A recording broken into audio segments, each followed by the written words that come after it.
Batman Caped Crusader. This is a brand new Batman animated series that just premiered on the 1st of August, exclusively on Amazon Prime Video, which takes place in the 1940s. The show was in development for about 3 years, and even struggled to find a streaming service that this show would be aired on. Obviously, Amazon ended up buying the rights for the show to put on their streaming service, and damn. I found out when I was editing my script that this has already been renewed for a second season. It was even renewed before this show actually aired, so... Hey, this will be the first time I'm talking about a show that is still ongoing and not actually finished. Anyways, the show itself was developed by Bruce Timm, most well known for the DC Animated Universe shows such as Batman the Animated Series, Superman the Animated Series, and the 2 Justice League shows, as he's also the showrunner and executive producer for the series. Speaking about executive producers, the creator of Batman the Brave and the Bold, James Tucker, is billed as an executive producer, as well as both Matt Reeves and J.J. Abrams, which is pretty cool. With that, this show, as I mentioned at the start, takes place in the 1940s, and takes a lot of stylistic choices of the Batman comics of the time, and when trailers and stuff started to drop, the public's opinion on this show were mixed. I was even a bit worried that this show wouldn't be any good, but it didn't really help that people lied about a lot of things on Twitter. Anyways, if you haven't seen my other every episode ranked videos, I go through every episode of the show, talk about the plot, as well as things that I liked and disliked about each episode. After watching all the episodes, I rank them all from worst to best, and give my opinions on the show in general. And before I do that, please subscribe if you enjoy my content. Also, give me money on Patreon or my YouTube channel memberships. Alright, no more wasting time, let's get into Batman Caped Crusader, and we start this show off with... The first episode of this show has explosions affecting the city of Gotham, whilst Batman ends up in the middle of a turf war between Rupert Thorne and the Penguin. I actually really like this episode. Nothing amazing, but it's just solid. This episode just comes out swinging, because damn, the first couple of minutes is really good. I like how they build up the Penguin and Batman before the intro alone. On top of that, the intro to this show is solid. Definitely isn't anything amazing, but it works at setting the tone for the show. Let's get this out of the way. Hamish Linklater's Batman voice has really grown on me. In the promotional material before the show came out, I was 50-50 about his voice, but hearing him in the show sold me on his performance. It fits the tone of a more serious 1940s Batman show, and it's just a very believable voice. Talking about that, all the voice casts are actually really damn solid in this first episode. They just play their parts well. Also, Ayo? Is that Diedrich Bader as Two-Face? Yeah, well, in prison, he'll be the pie. I've always said that someone that can play a really good Bruce and Batman can also play a really good Harvey Dent and Two-Face, and this proves my point. Another positive is surprisingly the animation. It doesn't look like every other DC animated movie and show that's existed over the past 10 years, and I couldn't be more thankful for that. On top of that, you can really tell that Bruce Timm was wanting to go back to a similar style to Batman the Animated Series because the backgrounds look pretty much the same, and I honestly couldn't be more happy about that because I love it when Gotham is stylized like this. You can't tell me that this stylized Gotham doesn't look better than the more realistic Gotham that the movies go for. On top of that, the backgrounds look hand-drawn, which if you ask me, I prefer hand-drawn animation over digital, but that's a personal preference kind of thing. To get into the negatives though, I don't like when they switch to CG animation for the action scenes. It just doesn't look right and it sticks out like a sore thumb. Especially the CG cars, they just really stick out, and not in a good way. Alright, I know this was a controversy on Twitter, but I still don't understand why they made the Penguin a girl. I guess they thought that they just could, which, yeah, I guess. There's really no point. And to add on to that, all they did to change the gender is obviously change the design, but they added one letter to Oswald's name. It's Oswaldo Cobblepot now. Just feels lazy. If you're gonna change the gender of a character, at least put a bit more effort into it. Speaking about character changes, they changed the race of both Barbara and Jim Gordon, and that's one thing I honestly don't really care about. They're both still basically the same characters besides from Barbara, as they decided to make her a lawyer in this show. Also, everyone made a big fuss of title cards coming back in this show, but I don't see one in this episode. I hope that they do show up in the other episodes because I especially love the title cards of Batman the Animated Series. On top of that, I love how DC's brought back this old logo.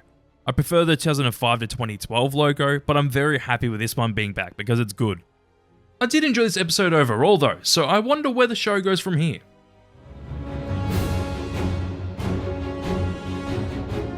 And Be a Villain follows both Batman and Detective Montoya, as they both have to find out what happened to a movie star that suddenly disappeared, as they end up in an even bigger mystery. This is just not as good as the first episode. It's not bad at all, but it's just noticeably weaker. Instead of just being negative, let's talk about some positives first. I really like how the mystery as to who took Yvonne Francis unfolds, and how we actually get hints to the suspect being Basil Carlo throughout the episode. First one I really noticed was the poster as Montoya was leaving the movie studio, and I will say that it was kind of obvious that Basil faked his own murder to get away with his crimes. Seeing how Montoya gets the answers is very neat, as she goes through most people in the studio to end up getting the answer. I'm so glad that this show so far has gotten Alfred and Batman's relationship done right, as you can tell that Alfred's a father figure to Bruce. I really like some of the deaths in this episode. They're actually done really well, and the one where the studio producer gets electrocuted to death looks really cool. Onto the negatives, the main one I have is Clayface himself. I really don't like that they make Basil an absolute simp, and it's literally the reason why he became Clayface is because he couldn't take rejection. Kind of a lazy reason to be Clayface, and now he's basically just a murderer, which gets rid of a lot of what made the character interesting in the first place. This just isn't as good as the first episode in my eyes, so let's go to the next one. This episode follows Selena Kyle as she decides to turn to a life of crime after being desperate for money since her rich father's in prison for tax fraud, where Batman needs to come in and stop Catwoman's crime spree. I think that this is probably the best episode yet. It's just pretty good. To get it out of the way, I really like Christina Ricci as Selena Kyle. The voice is just really damn good and she pulls it off. Also, we start to see Harleen Quinzel because Bruce punched a guy that commented about his mother's pearls on display, and alright, I do have another issue with this show. This is a common problem with Bruce Timm's animation style, and this show kind of has that problem, but not near to the extent that some of his other work has. It isn't as bad here because at least some of the female characters are different sizes, heights, races, and whatnot, but Harleen looks exactly the same as Montoya, but at least some of the other characters like Selena and Barbara look different. Also, so far with Harleen's character, I think that the tweets exaggerated her character. The tweets were saying that Harleen was going to be the more jokey one and Harley Quinn was going to be the more serious one, but Harleen really isn't that jokey, and most of the time is moderately serious. I have to say, even though we see Bruce's backstory way too many times, I do like how we get to see it in this show, as we get to see more of the impacts that it had on a young Bruce Wayne. They also take it to the point where Bruce actually tells Alfred that they're all going to pay, obviously hinting at us that he'll eventually become the Batman, which is actually really well done. Also, they really gave Catwoman a car that sounds like a cat purring when idling. I'll show you what a real V8 sounds like.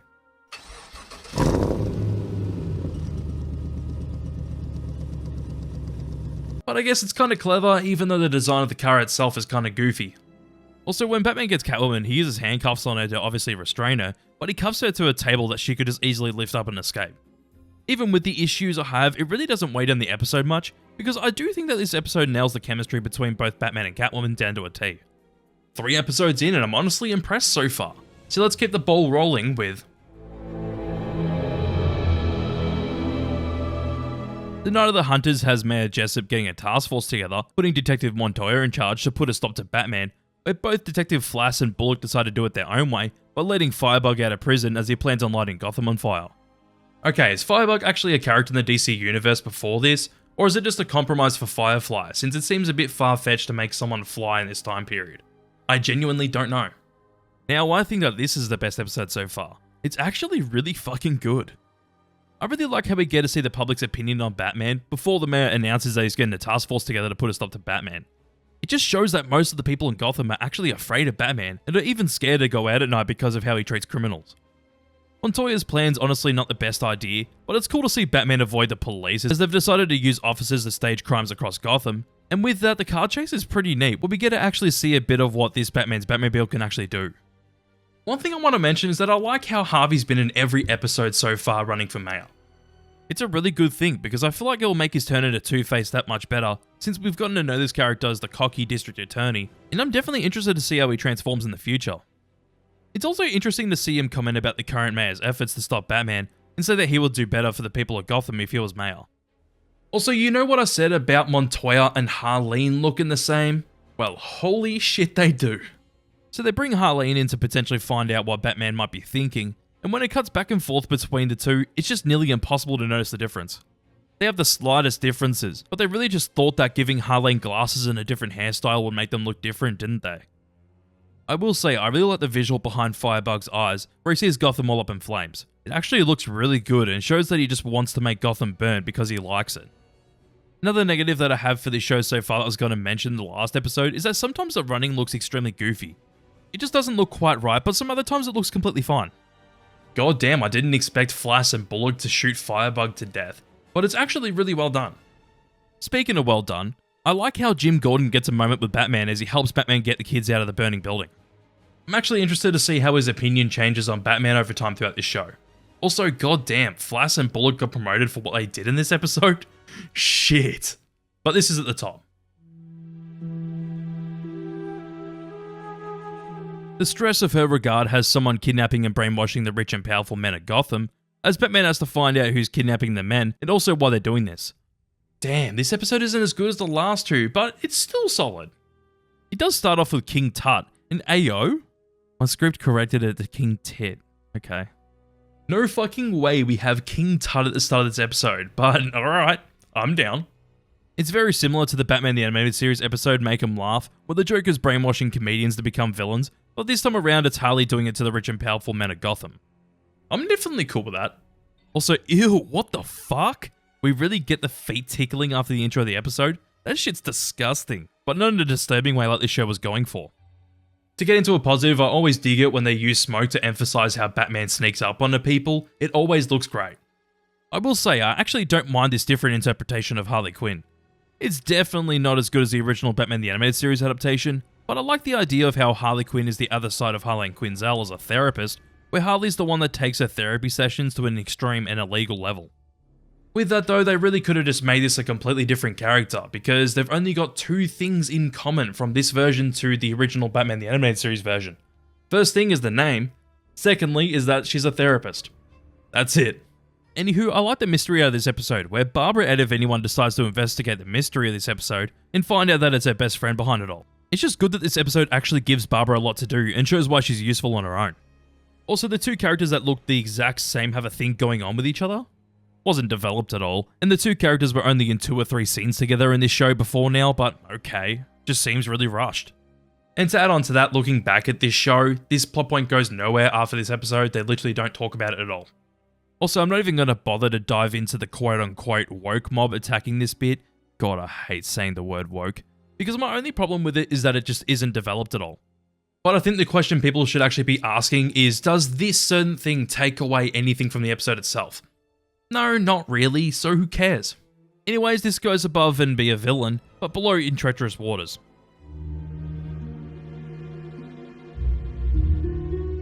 We follow Batman in this episode as he starts to believe that the culprit for the current robberies going on in Gotham, being Gentleman Ghost, may be someone coming back from beyond the grave, whilst Harvey's morality is tested since his campaign gets a big donation from Rupert Thorne. Well, now we're back to really good episodes again, because this one's really good. I really like how the show's giving us some unique villains, such as the Gentleman Ghost, because it's interesting to see characters like that get the spotlight. As much as we don't really get to see Lucius Fox in this show so far, I really like the moment the two of them have with each other at the start of this episode, where Bruce is very honest about his bank account. I probably don't want to know what you use that money for, do I? Trust me, you really don't. Lucius actually gets a few good moments in this episode. With that, we finally get to see Rupert Thorne in the flesh in the show, 6 episodes in, even though we knew that they existed at the start of the first episode. I'm fine with doing that, but if they were going to do that, I wish that they showed more the impact he has on Gotham before he actually shows up. It's also really damn cool how this show's trying to tackle a supernatural kind of story, where everyone besides Batman believes that the Gentleman Ghost is an actual ghost, until he runs into him for a second time and actually starts to believe it. With that, when Bruce finds out about the crest on the Gentleman Ghost, there's another moment I really like where the librarian Wilma talks to Bruce, and it's something I didn't expect, but it's a nice surprise. Speaking about nice surprises, seeing how Gentleman Ghost burns is awesome, and especially this line. Goodbye, Craddock. Go back to hell. Also, it ends up actually being a supernatural being, as when it burns, it turns into a storm cloud that Batman has to put into the glass that was given to him by the store owner after it goes into Alfred. Last thing, seeing how Batman takes Alfred potentially being dead is really well done. The ending of this episode really holds the rest of the episode up, because it just goes hard as fuck. And with that, I really like how the conversation between Lucius and Bruce actually comes back with the store owner and Batman. What will you do with him? You probably don't want to know that. No, I probably don't. Goes above Kiss of the Catwoman, but below the Night of the Hunters. Moving Target has a failed assassination attempt on Commissioner Gordon, where Montoya says that she'll do everything in her power to protect him, whilst Batman's investigating who's behind this assassination attempt, which leads him down a rabbit hole. Unfortunately, probably the weakest episode yet.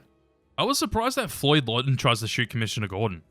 It would actually be really cool to see Deadshot in this show, but I don't think we will see that until the second season at least. It makes sense that Floyd tried to kill Commissioner Gordon because someone's put a bounty on his head. But because Commissioner Gordon has a bounty on his head, Onomatopoeia and his men decided to go and hunt down Gordon. And I bet that Kevin Smith would be happy that this character's in a Batman show. By the way, yeah, if you don't know, Kevin Smith wrote the character as a Green Arrow villain, so there you go. With that though, as simple as the design is, I really like it. Not particularly a fan of the character because he really isn't that interesting, and I find his gimmick on how he speaks to be a bit annoying, as he's literally just a walking sound effect machine. But it does make me wish that it did more with this character. I guess I don't really know the character well in the first place, but if this is how they normally are, then I'm just not interested in the character. The twist at the end of this episode's actually really well done, as Batman and Gordon find out that the hit was actually on Barbara instead of Jim. Cool twist, but it didn't really save the episode much in my eyes. Bottom of the list. Nocturne has kids going missing at a Harvey Dent campaign event, whilst Batman goes into the underbelly of a local carnival, where he uncovers some sinister things going on behind the scenes. There's really a lot I like about this episode, but I definitely don't think that it's the best or the worst. Alright, first off, this show's really whipping out the less well-known villains, aren't they? You go from Gentleman Ghost to Onomatopoeia to Natalia Knight, where she's luring kids into a carnival. I will say, I think it's finally time that we get some development with Bruce and Harvey, and also as a nice special treat, we get Leslie Tompkins in this episode too. If you know me, you know that I really like this character in Batman the Animated Series. Also, holy shit, we got a Dr. Sleep kind of thing going on here, where Natalia lures kids in to basically suck their souls out of them for their power. I think that it's actually really well done, and you kind of get to see what happens to them when they get their souls sucked out of them. Bruce, of course, tries to find one of the other kids being lured in, and Waylon Jones works for the carnival? That's actually pretty damn cool, and I do hope that we get to see them become Killer Croc in the future. As I said before though, I really like when this show tackles more supernatural kind of things, and I think that this episode does it well too. Other Batman shows usually tackle it to find out that it wasn't something supernatural, but I like how the show isn't afraid to actually say that these things sometimes are supernatural. It's just really cool. Also, these kids at the orphanage are totally meant to be Carrie Kelly, Dick Grayson, Jason Todd, and Stephanie Brown, aren't they? Very clever to put 4 Robins in one room. No, I'm being serious. It's actually pretty clever. This episode ends with Rupert's second man named Tony Zito spraying acid on Harvey's face in the men's bathroom. Well, hell yeah, I'm definitely interested to see his transformation into Two-Face over the last 2 episodes of this show. With that though, this episode is above In Treacherous Waters, but below Kiss of the Catwoman. So this episode follows Harvey right after his accident, where both Bruce and Batman have to stop Harvey, as they're on the quest to get justice in the wrong way. These episodes are good, but I feel like the past 3 episodes of the show just haven't been as good as some of the earlier episodes. To be positive though, I really love the start of this episode, as Harvey has a nightmare about his face when he gets elected mayor, and when he wakes up he sees the news, where we actually start to see a bit of his Two-Face side coming out of himself. It's just really well done.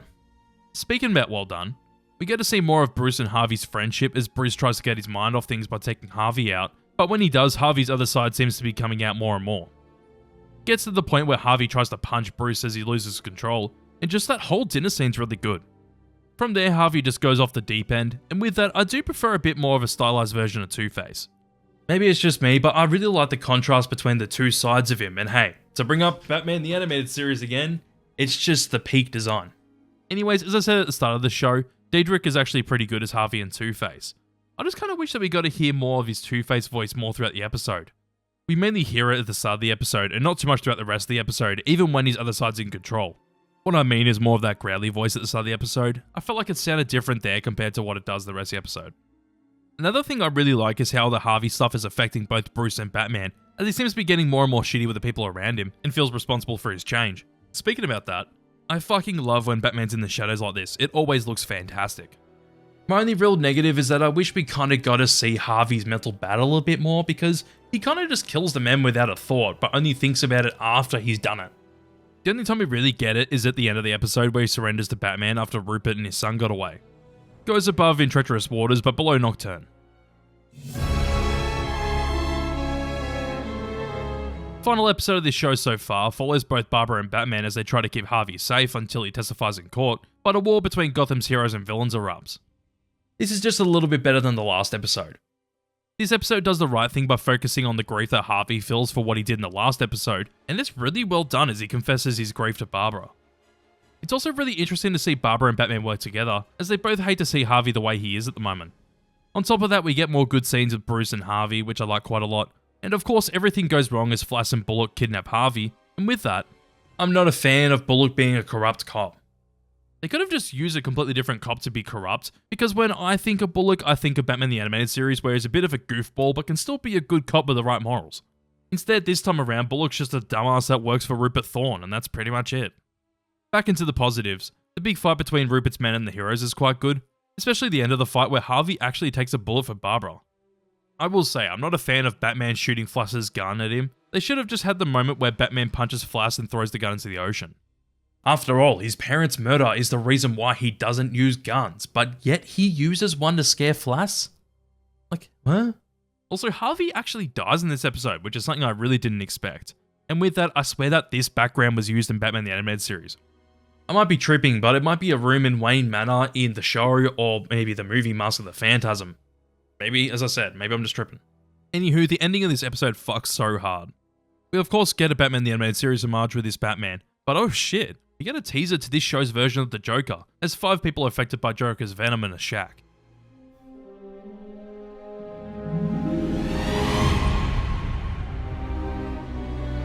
Well, I know that now you're asking the question, is Batman Cape Crusader any good and is it worth watching?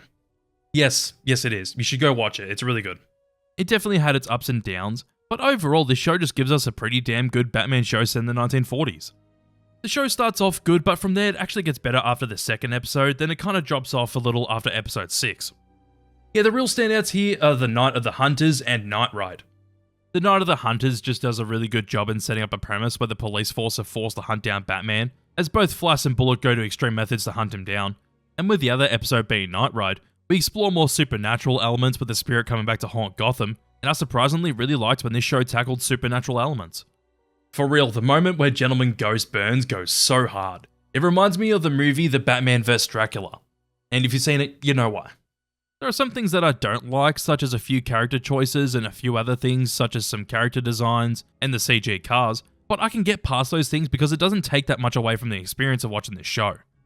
The only thing that really took me out of it is that feet tickling scene.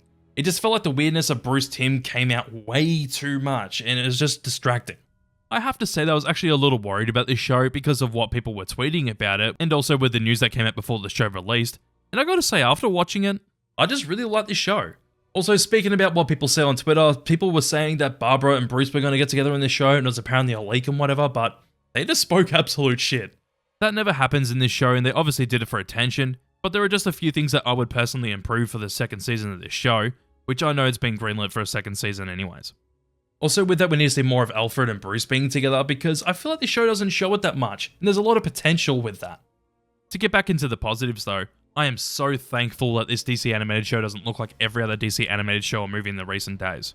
It actually has the source most of the time, especially with the backgrounds. They look fantastic. Last thing I want to mention is that the soundtrack done by Frederick Wyman is actually really good. It really fits the aesthetic and the tone that this show's going for, and I've even been playing it in the background of this video. With that, go watch the show, it's on Amazon Prime, and let me know your thoughts down below in the comments if you've watched the show. Also, subscribe.